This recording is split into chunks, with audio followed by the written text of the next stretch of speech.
bonjour YouTube et aujourd'hui à partir de vendredi minuit, donc ce soir à l'heure où je tourne la vidéo, de nouvelles mesures de freinage de l'épidémie vont entrer en vigueur, donc dans les départements d'Île-de-France, des Hauts-de-France, dans les Alpes-Maritimes, en Seine-Maritime et dans l'Eure, donc un nouveau confinement.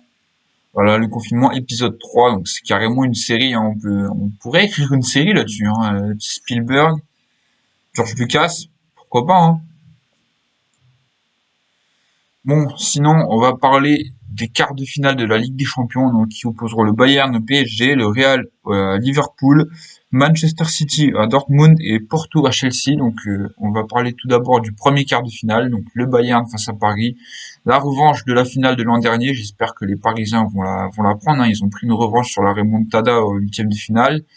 Allez, une deuxième revanche. Donc, les forces en présence, donc Bayern, je dirais, principalement toute l'équipe, hein, mais plus encore l'attaque. Donc Lewandowski, Gnabry, Müller, tout ça c'est vraiment les meilleurs. Même Coman, hein, qui a été rappelé en équipe de France.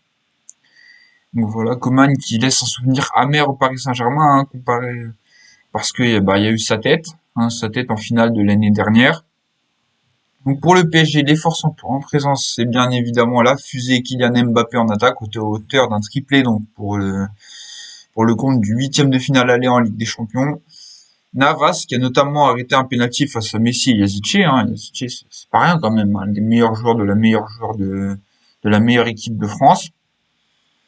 Et ensuite la défense centrale, donc Kimpembe, Marquinhos, qui est très très forte en ce moment et qui s'est sacrifié, on peut le dire, hein, face au Barça, hein, parce qu'ils ont fait un super match.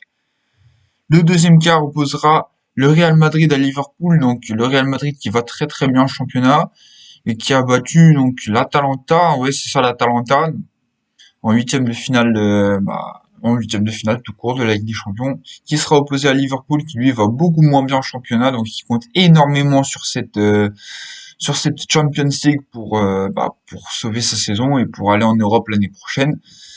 Donc le Liverpool, on rappelle qu'il est sixième en championnat et qui a battu le RB Leipzig, donc deux fois 2-0 en huitième de finale. Les forces en présence, donc pour le Real Madrid, bien sûr, Karim Benzema, qui est très très très fort. Le milieu de terrain aussi, Modric, Kroos comment il s'appelle, Valverde aussi, qui ont été très bons face à l'Atalanta. Et pour Liverpool, c'est l'attaque, hein, l'attaque face Salah, Mané, Firmino. Et le milieu de terrain, surtout Fabinho, qui est très très très bon en ce moment, qui a été l'homme du match, hein, face à Leipzig. Le troisième quart, donc Manchester City face à Dortmund. Donc Manchester City premier de son championnat, Dortmund qui est dans les premiers aussi en Allemagne. Manchester City donc qui a battu Mönchengladbach, voilà, qui joue en Allemagne aussi, et Dortmund qui a battu le FC Séville. Voilà, je cherchais ça. Les forces en présence côté Manchester City, c'est Kevin De Bruyne, hein, forcément un très très bon joueur.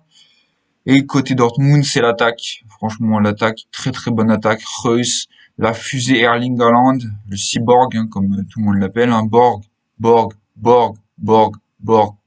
cyborg. Et bien sûr, Jadon Sancho, l'anglais, je pense qu'il était formé d'ailleurs à Manchester City, hein, et qui aura à cœur de battre son club formateur. Maintenant, le dernier quart de finale, qui pour moi n'est clairement pas un match de quart de finale, parce que c'est deux équipes qui ont créé la surprise, hein, honnêtement. Enfin, Chelsea qui a battu l'Atlético et Porto qui a battu la Juventus. Donc, la force en présence côté Porto, c'est Pepe, on va dire la défense centrale. Sergio Oliveira aussi, qui a quand même marqué un doublé face à la Juventus de Turin. Et la force en présence côté Chelsea, c'est le pied gauche d'Hakim Ziyech, magnifique. Voilà, les dribbleurs d'attaque qui sont Werner, même si c'est beaucoup plus un sprinter qu'un dribbleur, et Ziyech, et le dernier, c'est qui déjà qui a joué? Bref, c'est pas grave.